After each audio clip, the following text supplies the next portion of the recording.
You're in outside of Phoenix or no? Tucson. Tucson. Okay. How's that going? Good. I love it here. Yeah. It'll be 10 years this May that I've lived here, and I love it here. Where you at before that? New Mexico for a little bit. How's that? It was all right. My ex's family is from there. Oh, so probably not a It fond was, place. I mean, it's really pretty. We were out in the middle of nowhere. Yeah. Oh, you like that? I prefer like civilization and society. Right. Me But too. it was really pretty.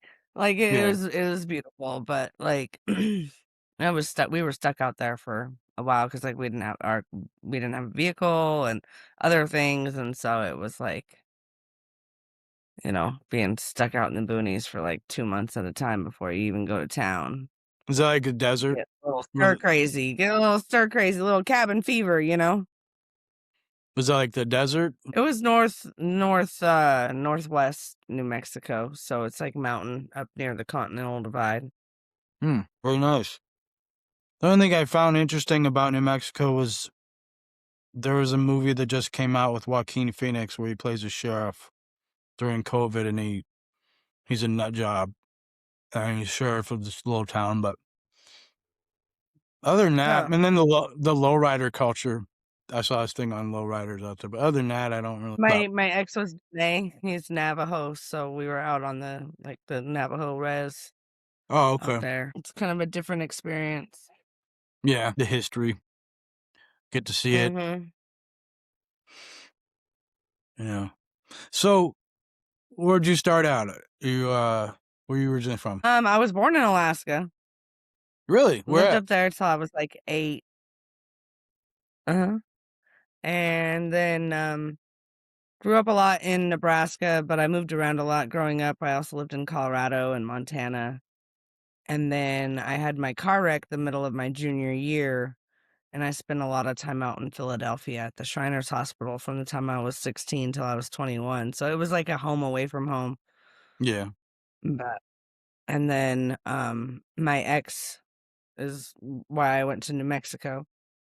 And then I'd lived in Arizona when I was a freshman in high school, and I fell in love with it. We lived in Phoenix, Yeah. and I fell in love with Arizona. And so then I wanted to go back to Phoenix as an adult, and Mhm. I did. Um But then I found out about Tucson. A friend of mine was like, "Dude, you should check out Tucson. I think it might be a little bit more your vibe." And I checked it out, and they were kind of right. Like, I love it. It's like I always say I have Goldilocks syndrome. And for me, Mm. Tucson's just right because I've lived in really big places and I've lived in really small places. And Mhm. it's like that happy medium where it's like big enough to have stuff going on, but small enough to where circles are still small. People still have that kind of like small town heart. Nice. Which comes with good things and bad things also, but Yeah. I agree. I'm a city person. I live in Juneau. It's still too small for me by my wife and family, so like it evens out. Is it like we're hot right now where you're at, or is it moderate no, temperature? let me see, what is the temperature right now? Right now, it's 69 degrees here in Tucson. And that's like winter temps. Yeah. Yeah, I mean, it gets down to, like, the 30s and 40s at night, Nice. Okay. lately, we've been down in the 40s, not so much the 30s, but yeah, it's starting to warm up again, so but it won't start getting, like, hot until, into March, April, Okay. and then it starts really warming up, and then by May is when it starts, May, June is when it actually starts getting, like, hot, hot. Crazy. So, how did you get into entertainment or acting? I have always loved it. When I was, like, 3.5 years old, well, almost 4 or somewhere in there, I, performed at the Talkeetna Bluegrass Festival up there in Alaska, and I sang "Hey, Good Looking" because Oh my wow. my mom was, she did some radio work up there and, had a lot of friends and bands, and helped Oh. organize some of the, bluegrass festivals and stuff like that. And so I was just Oh. always around music and stuff like that. And I just loved it. And then being on stage, like I loved that. And then we did like there was a lot of like lip sync competitions like in the 80s down in like in Alaska. Well, how And old are you? so I'm 43. I'll be Okay. 44 this July. So, Yeah, like you're mid to late 80s, like it was a right. big thing there for a little bit when I was like 5, 6 years old, lip sync competitions. Yeah. And so like that, I did a couple of those and then other little skit things and then we moved down to the States the middle of my or the beginning of like my 3rd grade year Mhm. and didn't really do too much just but still like watched a lot of things, I guess, you know what I mean? Like, Mhm. I was always into music and movies and all of the things, and so 6th grade, we moved to Montana, and I auditioned, and I got cast in the high school play. I was the only, Nice. like, non-high schooler in the high school play, You were like and, junior high student? yeah, I was it was the end of my 6th grade year, and that was the first play I was in, and I fell in love with theater. And acting. And Mhm. also before that though, when I first moved to Montana, I also that summer before the play, I was in my first film that I was ever in because it was they needed background extras. It Hmm. was called Holy Matrimony. Hmm. It was directed by Leonard Nimoy and was like Oh, Joseph Gordon-Levitt's like first movie, and Patricia Arquette wow. was in it, and there was a few You other met people up in it, but they did a scene where it was at the state fair, which takes place in Great Falls, Montana, okay. and that's where I was living at the time, and so that's how I got to be an extra in the movie. And I They spent put 3 a days on set and met Leonard I Nimoy, was gonna and say, so it was really cool. he was really cool. His son, produced and directed a documentary about him, and he was even cooler than I thought. Like, he's just a good guy. He he was really genuinely just sweet and Yeah. nice, and I remember when I met him, it's kind of a funny story, like, it was my first, like shell shock, celebrity shock experience, you know what I mean? Yeah. Because, I'd gone in, for craft services for lunch or whatever, and I got my lunch and I Nice. turned around and I literally like smacked into him. And like And he he's was a super tall tall. man. Yeah. Yeah, he's super tall. So I like hit him like mid chest, and Yeah. and I'm like, oh, sorry, and like I Yeah. look up and it's Spock, you know what I Right. mean? Like I watched Star Trek and all of that. Yeah. Like, and so I was like, and he's like, "How are you?" I'm like, "Good." And he's like, "Are you Yeah. having fun?" I'm like, "Yeah." "Are they And treating you you good?" were "Yeah." I'm and you like, were I couldn't even little. like I was like one word answers. I was just so like You were like you were in junior high, or when was this? I was 11. I was 11. Oh That was my the summer god. before 6th grade. Yeah, it was the summer before 6th grade Wow. and yeah, 1993. August of Holy shit. 1993 is when that Wow. was filmed and then the movie came out in 1994. Wow. But yeah, it was incredible.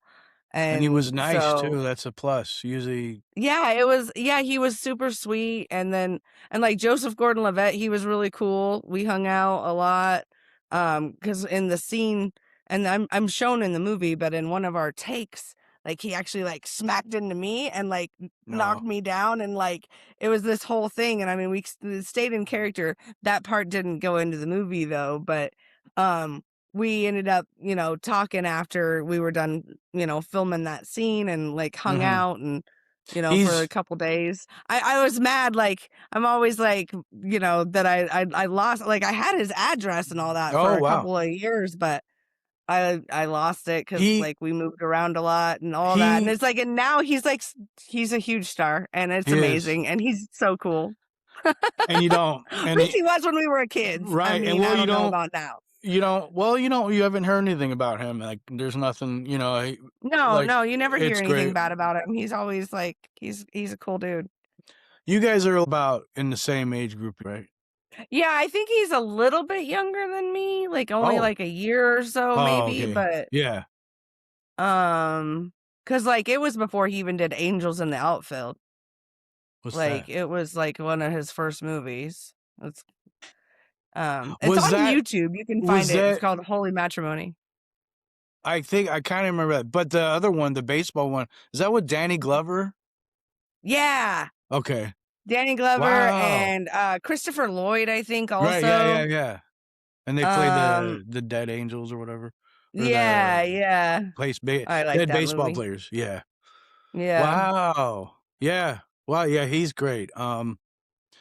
That's pretty So, exciting, yeah, and that's it what got me into it, and I fell in love with it. Like, I loved being on set, and then I loved doing the plays, and after the one I did, like, 7th grade, 8th grade, all through high school, I did 2 or 3 plays a year, and then in college, I ended up being, president of the theater club and got oh, a wow. scholarship and was assistant director for the theater department at my community college in Scottsbluff, Nebraska. Nice. So, yeah, I just love it. Yeah. Just a big dork, and also, I mean, I growing up, like I said, I moved around a lot, but I kinda had a tumultuous childhood, you could Mhm. say, and so, like, music and theater and make believe and playing pretend and dress up and all that it was a fun and safe outlet to, of a little bit of escapism, you know? Mhm. And so there's a lot of different reasons that I fell in love with it and that continued to love it, you know what I mean? And looking back now as an adult and somebody that, I've kind of done a little bit of self-discovery and like there is, there's a lot of different reasons though that I fell in love with it, but I think a lot of it was that it was such a safe outlet to escape, Yeah. like I could just be whoever I wanted to be and Mhm. you know, pretend that I was whatever, Right. wherever. Yeah. Your parents are pretty encouraging of it? My mom's been always really encouraging of, like, my acting and my creative endeavors. My dad, not so much. He was always, "You should focus on getting a real job." Mhm. We've kinda clashed heads a few times, Right.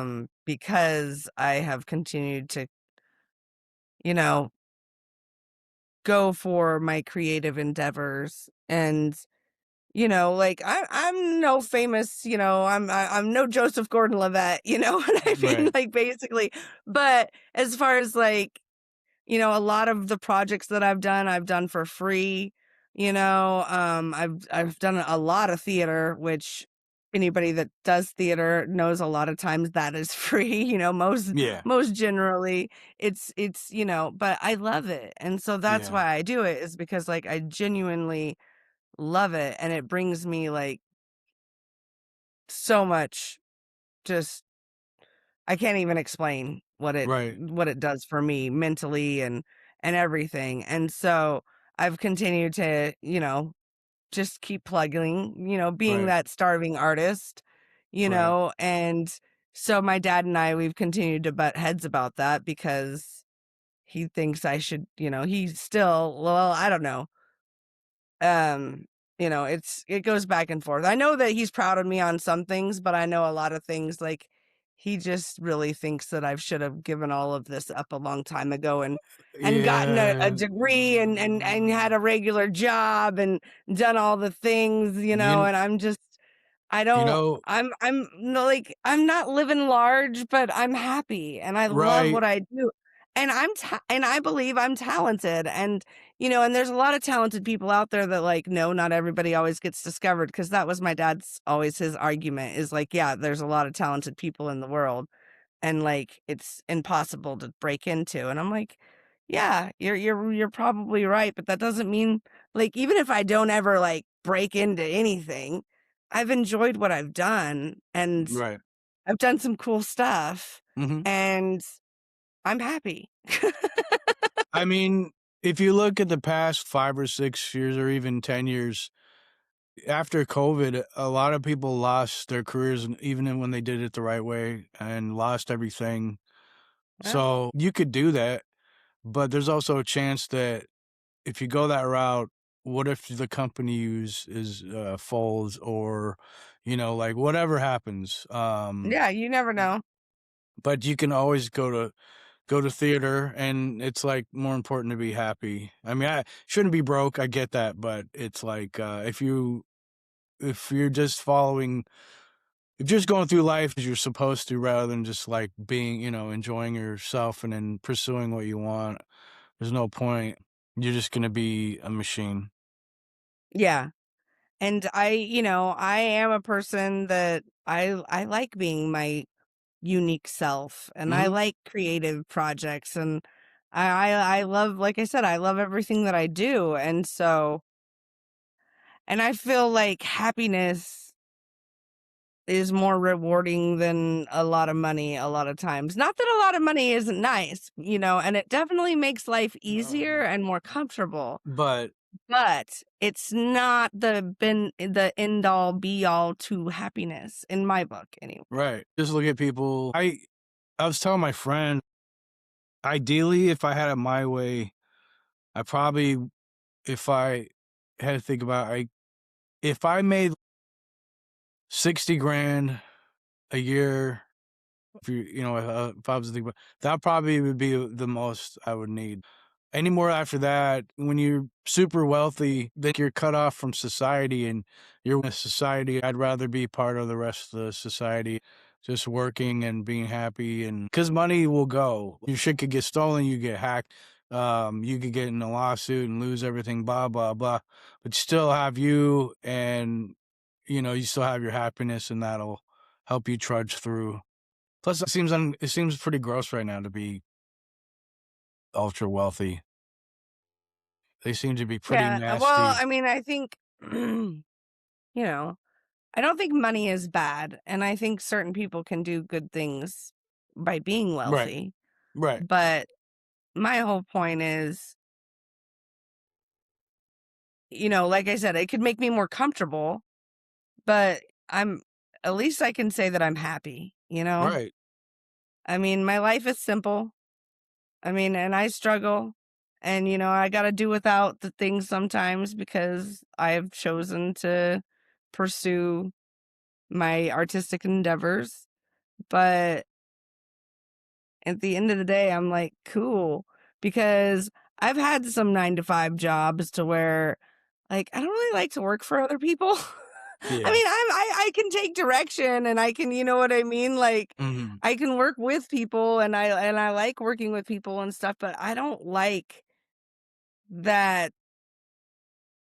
Like, a couple of the jobs that I've had, it's like they want you to mute yourself and, yeah, and, get into this, like, cookie cutter box right, of, like, the way you dress or the way you look mhm, or if you can dye your hair or not. And I'm a person that, like, I've had my hair every color imaginable. I'm getting ready to go back to blue because I miss it, you know? yeah, But and there's certain jobs that they're, you can't have that. You can't do that. And I don't like that. I like to be able to do what I want and when I want and express myself how I want. And I mean, that is an artist. right, So, pretty much, yeah. yeah. I'm the same way. Where I work now, I like it. It's not exciting, but I like it because I have, like, a lot of those freedoms, and, some places aren't very friendly, and, I work for, like, a corporate real estate firm in the mailroom, and it was very elitist. The owner, the president of this company, like, he didn't interact with anybody. Like, it was traditional, the high big man on the totem pole and everybody underneath him. And it wasn't mean. It's just that stigma. I just think it's crap. If I was the owner or boss, I'd rather have a nice relationship where you could talk to everybody and work. And then you'd Exactly. focus on the whole point of it, rather than that other crap. Then the hierarchy. 'Cause I think, yeah, Yeah. so many people just get caught up in the hierarchy of, like, of titles and, Mhm. like, "Oh, that's not my job." You know what I mean? Like, "That's Mhm. not my whatever. It's not my problem, not my." But it's, and especially, like you said, some of those other, the ones that look down, and I've been in a couple of those jobs to Right. where they're very much I am the boss and you are not, and so this is what you do, and you don't need to Don't have ever any question brain me. or thoughts or Right, anything else. right. So, Hey, I don't like that. yeah, me either. You're good. So what are your plans now in your current Right now,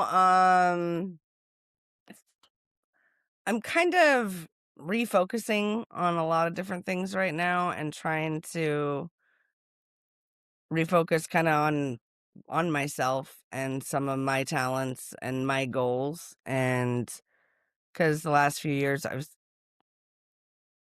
was basically all about the organization, and I'm still very much about the organization, but I also want to put myself back out there more and, Mhm, get into some more acting projects and some more other projects again that, I haven't been doing. I haven't been putting myself out there quite as much because I was so wrapped up mhm, trying to keep the doors open at our space there for a while and other things. And so now I'm kind of refocusing and putting myself on the forefront more. Gonna be doing some auditioning, nice. helping out on a couple different film projects, um, acting wise and as like costume and casting and different other areas as far as production goes. And then also the burlesque shows. I started doing burlesque a couple years ago. Mhm, It's been almost a year now that I started my own troupe, and we've been doing shows pretty regularly here in Tucson. And now we have some requests to go other places. So nice. I'm starting to check into like how that like logistically like what that would look like and Mhm, how that would work. But I've been having a lot of fun with burlesque. I nice, really love it. It's a fresh new outlet that combines both the things that I love, which is music and acting and, nice. and dance. And so Right. um I absolutely love it. It's very it's fun and it's Mhm, empowering and it's, hmm, I really have been enjoying it. And so there's a lot more of that gonna be on the table. nice. What, what's the organization you're in charge of or that you're My head of? I'm the Yeah, I'm the founder of Differently Abled Entertainment, Nice.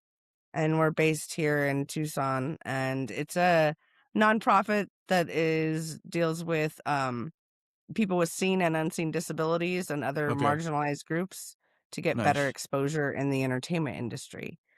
Because a lot of times, there's a lot of people that stories aren't told as much as they should be or as Right, properly as they should be, right. and so um myself, being a paraplegic, the disabled community makes up 26% of America, adults in Right. America, Mhm. but it's only 1 to 2% that the disabled community is, in film and TV.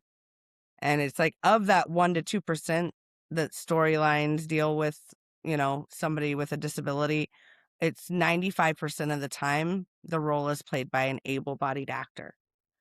Yeah. So those are some numbers that I don't like, and I would Right, like to change and just get people to think about, there's a lot of right. things, um, I don't mind educating people when it comes to, disabilities, my disability, I can't speak on all disabilities Mhm. because I don't know everything about all disabilities. I Right. know about what it's like to be a paraplegic, Mhm. and a wheelchair user. And so like that's, you know, part of the reason that some of the modeling that I've done and even doing burlesque is just to kind of raise awareness of like, hey, like we can do this, you know, Yeah. like you can do this too, like um the the the organization differently abled is because like it's not a slur or a pun just on disabilities because there's nothing wrong with being disabled or the word disabled. But for me, like a lot of the things, like I just have to do things differently. I Mhm. do a lot of the same things. There's some things that obviously I can't do, you know? I can't go hiking like I used to, Mhm. growing up in, Alaska and Montana and all these places with, mountains where we actually like hiked. But I Mhm. go on trails that are, paved or even some that aren't paved if it's rock, if it's kind of like, kind of an even trail because I do have mountain bike tires on my wheelchair so I can Nice. I get mean, around a little bit. But it's, you got to do things differently. It's about Mhm. adapting and changing, but it makes it hard though when it's sad to say, but a lot of society is still really ignorant when it comes to people Oh, with yeah. disabilities. And just, I mean, and not just that, but other things as well. And Right. so it's like, and it's because they don't know any better because we're not Mhm. seeing the stories. I mean, 1 to 2%, and half of those are crap, you know? Mhm. And so if you don't ever, if you're not exposed to something, then there's no way that you can ever learn about it or understand it or, and Right. so with more exposure and more, representation comes society becoming less ignorant and more compassionate. Yeah, I agree. I totally agree. And the other Oh, thing we 100. do, in my story, I have one story where, I had a like, I have a character who's the mayor of a CIA, you know, town in Wisconsin, and he's paraplegic. And the reason I came up with him because I went to high school with this one guy, and he had an accident. He became paraplegic in like high school, and then I saw him after high school, and I talked to him as an adult, and it's like he became mayor of the town we grew up in. And like, there's all he has a really great he has a lot of great stories to tell. I was like, man, that should be told, just like any other character you come up with. It's like you want to be realistic. Mhm. And that's, one thing. I had a uncle growing up. I went commercial fishing because I'm in the southeast. My uncle was a really nice guy off the boat, but when he gets on the boat, he's a psycho. Like he's your stereotypical like fisherman. He's missing like one leg. He ran the boat like he had that thing rigged, Yeah. so it's like it doesn't matter. And my grandmother, she's a double amputee, and so I grew up with people in my life, even on TV.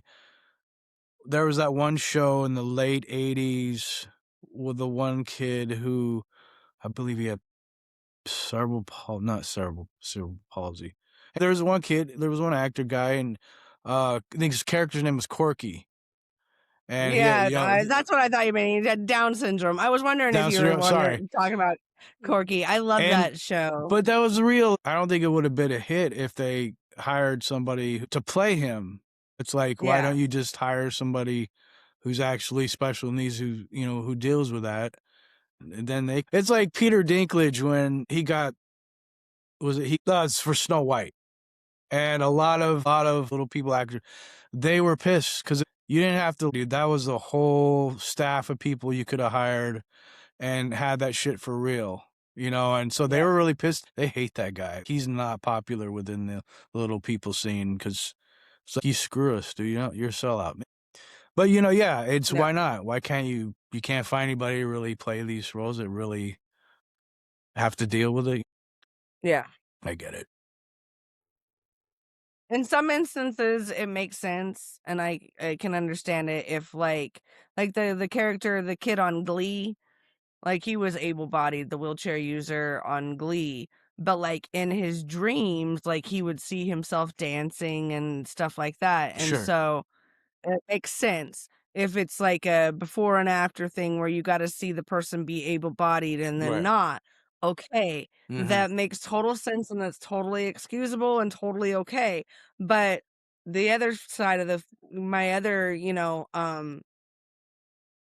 example on the other side of that, and it's a movie that I absolutely love, and he was great in it, but the movie Saved with Mandy Moore and Macaulay Culkin, and Macaulay Culkin plays a paraplegic, and he's a paraplegic the whole movie, and they talk about Right. the fact that, like, he got hurt when he was a kid, And it was like, it would have been a perfect opportunity for somebody that was really a paraplegic Right. to have a role in a movie.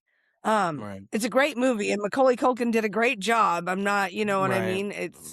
Um, but there's a difference between like, and then, like I said, I'm using paraplegics because it's something that I can refer, Sure. connect with.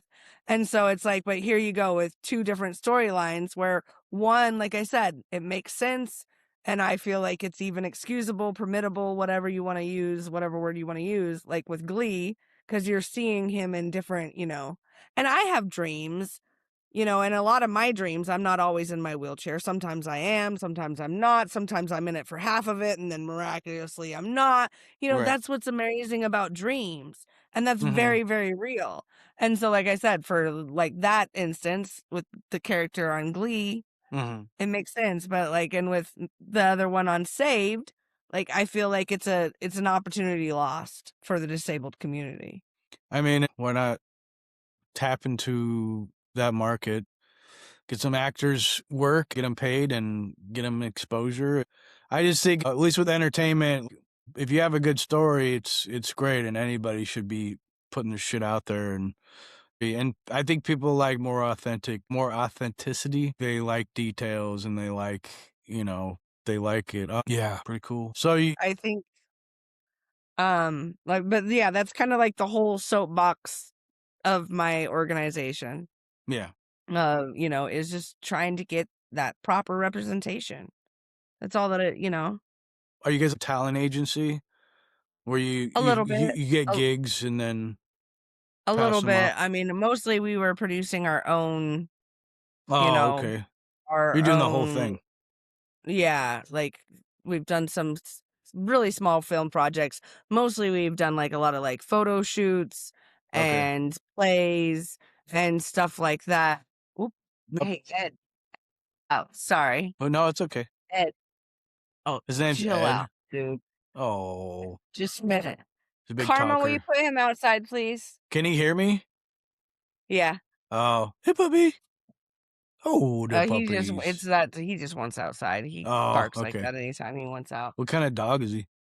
He's a mutt. I'd like to Yeah. get like his mouth swabbed because we have no idea what he is. Yeah. But yeah, because he's a mutt. I think, okay, so we know that he's got a little bit of pit and Rottweiler in him, but we don't know what else. And to me, I think he's got like husky because like he howls and he's got He one blue talks. eye and one brown eye and he Oh, can talk a little is he bit. mischievous? Does he play He's very games? mischievous and hyper and just and he's got like, he's the black and white, kind of Okay. and he's like got weird shag around his neck that doesn't Really? make sense and like and a little curl to his tail, just like a That's little, definitely, and so yeah. I think he's got a little husky in him. But yeah, It's more he's like he's he's mutt. there's He's like just this. a Yeah. really big mutt. Why is bro trying to get into the bathroom? He doesn't even want outside. I don't know what he wants, but I am recording a interview. No worries. Um, well, cool. So you have your organization, and then you're going to pursue more gigs, projects. So what's the interview? Cool. What do you have? Do you have any like goals with this, or just see what happens? I Personal mean, goals. my goal is, as far as the organization, is to get people more exposure to help Okay. build resumes, Yeah. get exposure, raise awareness of the fact of that this is an issue, that because most people don't even realize, the lack of representation that it, I mean, not really. and like I have a brochure that we have some other statistics for some of the other groups. I Yeah. don't have all the statistics memorized, Right. but it just like I said, I know the numbers for the disabled community, and I think we could do better. I think it's like 6% of top films, like only 6% of them deal with like people of color. Yeah. Like, you know what I mean? And so that's another, you know Even what I to this mean? day. It's as far as Right. like marginalized groups go, You know, there's just so many stories that deserve to be told and deserve to be told in by being properly represented Right. also, you know? Right. Um,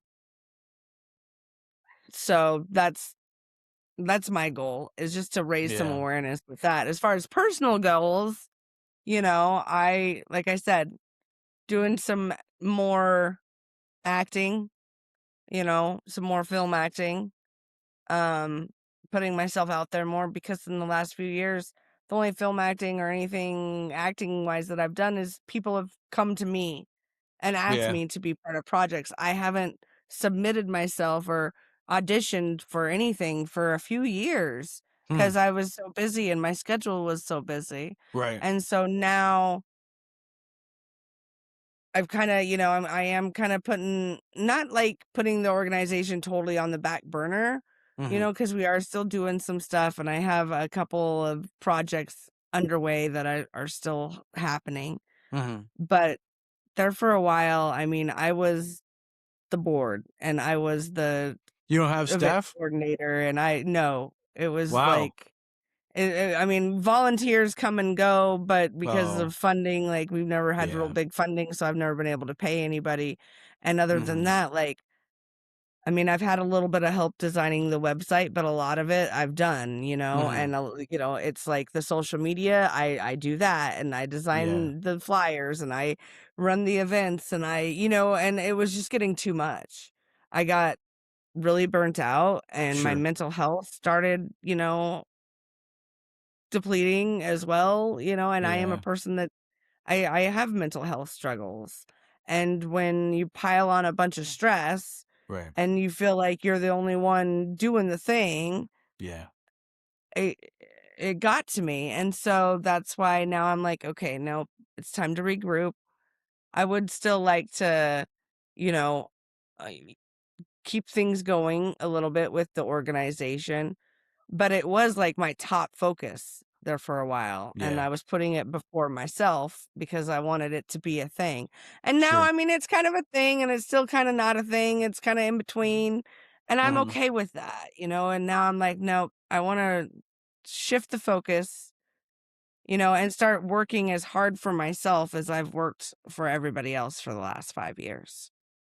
Because Yeah. basically that's what I did. I was like everybody's, I'm trying to be the manager of, everybody, and building up everybody's resumes and all that, Mhm. and my own along with it, but now I'm like, not that I won't help anybody, because I like to help people, but Yeah, I my mean, focus is gonna be a little different. you don't wanna Because spread yourself thin either, though, because then yeah, you lose. I did that for far too long, and it wasn't good for me, and it wasn't good for really anybody else. And Yeah. so I've decided, like, that's my goal this year, is to bring that focus back into me and to put myself out there, again, start pursuing things, start auditioning, start paying attention to audition calls. Yeah. Is 'Cause there a scene is there a big enough scene for theater and acting where you're at? yeah, there's quite a bit of film and Really? theater around here. But Cool. I mean, I've kind of like, I've done my fill of theater. Right. I don't know what this dog's problem is. I'm sorry. It's okay. He's being a brat. Um, not to say that I've had my fill forever of theater, but I've had my fill of theater for a while. Mhm. Um, this last spring I directed and starred in Still Magnolias. I played Wow. Malin, and it was incredible. And seriously, dude, could you stop? Ed, Karma, seriously, dude, with your dog. Oh, I know, right? I don't know what his deal is, but give him attention or whatever, because he's making it very hard to conversate. God, you know. Anyway, sorry about that. No worries. But yeah, that's my main focus, is instead of trying to help everybody else just kind of turn that focus more on myself again. Put Nice. myself out there. And yeah, as far as you were asking, like what the scene is like here in Tucson, yeah, there's pretty good theater and film. And then, I mean, in Phoenix, it's only 2 hours away, and there's also a Yeah. lot of film projects happening there. And then also, like, as far as, LA, I'm 6 hours from Right. LA, and I'm 8 hours from Albuquerque, which both, Is now that's like yeah, they have a Albuquerque's got scene big too, things right? happening going. Yeah, because they Right. have the whole Netflix studio out there. Oh, really? I didn't know that. Oh, wow. Yeah, yeah, Netflix built a studio out there. I think it was 3 years ago, maybe it was 2 years ago, but I'm 2 or 3 years ago, Yeah. something like that. They built the studio in Albuquerque. And so, Wow. as far as, like, projects close to me, you know what I mean? There's definitely some big things that aren't very far away, and there for a while, you know there's a lot of things that I think why I stopped putting myself out there. Yeah. I wanted to build up more of a resume, build up more of a, and I mean, really, it all comes down to a lot of it is, imposter syndrome, fear, and that the fear of failure, the fear of whatever. And I'm starting to recognize that also. Like I said, been on like kind of a soul journey, Mhm. self-discovery thing a lot lately, to where just being really honest about like, why are you really doing this? Like Yeah. what is like really the reason? Cuz I mean, I can blame it on the organization and me being too busy. But there's like, but why? But why did you Mhm. like let that take over? You know what I Right. mean? So What do you get this out of it dog, still? I don't know what his deal Yeah. is. No worries. You just trying to figure out what you wanna do, basically? Like, what I mean, I've always wanted to act. I would Right. really like to do more film, but Okay. like that's what I Do want to you do is, I do you enjoy really like to do film? acting. What do you prefer more as far as, like, a place, to act? Is it do you prefer a theater stage, or do you prefer a film set? It's Or do you care? totally two different worlds. Right. I do believe that film acting is a lot easier than stage acting because you can cut and you can retake, and if you fumble, you can redo it. Right. Live theater, That's it. it's live, and you mess up, you keep going, or you totally make an ass of yourself and everybody's watching. Right. Yeah. And like I love like that rush of being in front of a crowd. It's a Okay. different kind of adrenaline that Right. you don't get on a film set. Not that I don't get nervous or like excited being on a film set, because it is exciting. Mhm. And there is a little bit of nerve stuff, and that goes into any time that you're trying to remember stuff. But the pressure and the adrenaline isn't the same as in front of on a stage. Like Yeah. there's nothing as far as for me that compares to that adrenaline of being on the stage and knowing that, oh, I kind of messed up, but knowing that the audience doesn't know, and you just keep going and you just keep Right. going. And, you know, um, like I always say like theater is my favorite drug. Cool. It's just, it's a rush, and Right. it's exciting, but, you know, the sad thing about theater is a lot of times there's rules about it being recorded, or, all of that. And Like, so it's not like, like a rule not to? yeah, yeah, you Huh. can't record plays Interesting. mostly. Yeah. Um, and so I've done, I don't even know, probably close to 70 plays that I've either played Wow. in, acted in, or directed, or, Holy shit. some part of. And I have like hardly any proof of any of it. Well, and that's what's sad. And so yeah. that's why I was like, well, at least with movies, like, you get the thing You in just the go look end, it and you're up. like, "Hey, look, this is Yeah. the thing I did, and I have proof of the thing that I Right. did." Yeah.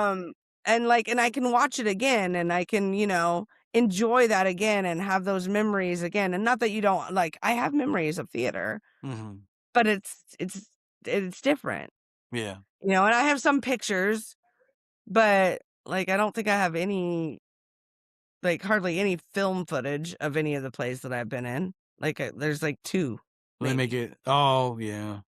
Because you can't, because like, yeah, it's against the rights of the Right. plays usually to record them, because that's the difference between a 'Cause you could play and a distribute them. screenplay. Yeah. Hmm. Because yeah, exactly, 'cause, and so it's a whole thing, and so I love theater, but I would like to do more film just because film lasts longer. You Mhm. can go back and see it, you can share it, you can, Mhm. somebody from across the world can see it. Mhm. And with theater, it's very much in the moment, but then it's gone, Mhm. you know? I Yeah. mean, and even, like, if you're doing a run, I mean, they say, it's ephemeral for a reason, like, it's never the same. Like, Right. every show, it's a little different. Every night, Mhm. it's a little different. It's never the same. Mhm. Even if you do the same show over and over and over again, it's never the same. Right. And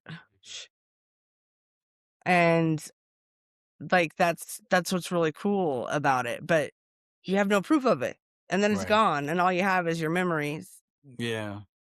and so, yeah, that's why, and film is just fun. It's Yeah. interesting in its own way. I Yeah. I like, the and I, because 'cause I'm a dork as far as, like, I mean, I like acting, but I also love all the direction and producing aspects that go into making things happen too, as far as camera angles and Right. costumes and props and all the little things to make. I very much, I love details, like little Mhm. details. Um, and that's something that crosses over from both theater and, in the film, is like continuity Mhm. and all of those little detaily things that I love. And Yeah. so, yeah, I just want to do more of that. As far as theater goes though, like, I'm I've done my share. Like, I've done a Yeah. lot of theater. I haven't done a lot of film. And for me, part of it is I would like to do more film just for myself to know that I can do it, Right. and to show people what I'm capable of, because I feel like there's a lot of people that there's a few people that I've seen Mhm. me act, and that, but not really, because like I said, there's no proof of it. Like, if you didn't come to the play, you Right. don't know how I did. Yeah. It's almost like you'd have to DIY your shit for film too, and then start putting it out. Kinda like Tyler Perry, I learned about him because before he became famous or whatever, um, he was actually his plays were being recorded and passed around like a bootleg tape, and so I learned about the guy from my friend who was a fan of his, just from, I don't know what you call it, underground theater scene or whatever, but, so for you, it's like you'd have it'd be extremely expensive and, it would take up all your time, but that's probably the best way for you to get, complete projects out where you could have a full cast or be in control, uh, and yeah, make sure everybody gets their fair share and their, opportunity Yep. correctly. Yeah. So it seems like it always has to be. And then you blow up. Sweet. Well, hey, thank you for coming on and doing No this. problem. You're the best. You're No great. problem. It's I'm really glad I met you, and you're always Likewise. great to work with because you're like sure, and you're into it. So I appreciate that. It's good. I you know, I do. I love it. I love it. Life's kind of crazy sometimes, you know, Sure. especially in my world, being Yeah. a single mom and having a mom that, you know, not that anyway, just, you know, life and family Yeah. and all the things. Yep. But I do. I love it, and I'm always game for a project, you know, like I'm always down for yeah, You never know. for a fun project for pretty much for pretty much whatever. Like Yeah. I saw this thing the other day. Actually, what was it? Was it I think we were watching Wheel of Fortune actually, and somebody it was like the celebrity Wheel of Fortune, and Oh. Ryan Seacrest asked Okay. one of the actors on there like, how did you get that job? Like how was that process? And they're like, well, they called me up and asked me if I wanted to do it, and I Right. said yes. And he's Yeah. like, yeah, he's like, he's like, that's how I've done a lot of things. He's like, he goes, you know, he goes, I'd like to say, I don't say no to projects. You know, and then sooner or later, like something's going to come along that is really, you know, the one. And I'm like, Right. yeah. And that's kind of my mentality is, you know, I mean, I have turned down a couple of things in the past that I was just stuff that I was just, I This sucks. couldn't get behind, you Yeah. know? But it's been very few Yeah. because, you know, I'm not super tender, you know, or super like sensitive as far as like a lot of things. I have kind of a weird sense of humor and stuff, so it takes a lot to offend me. But so yeah, I am. I'm pretty much I'm like, let's do it, you know, like Yeah. let's do it. It'll be fun. Let's do it. Why not? See what happens. Especially now. You do a project now, and it might just blow up. You have so many things you have so many different ways of Yep. getting out there and getting known and all that. So if that's what you're looking for. Yep. So all right. Well, you have a good All night right. Well, have a great night. and have You fun. take care, and we'll talk soon. Okay. Thank you. All right. Laters. Bye.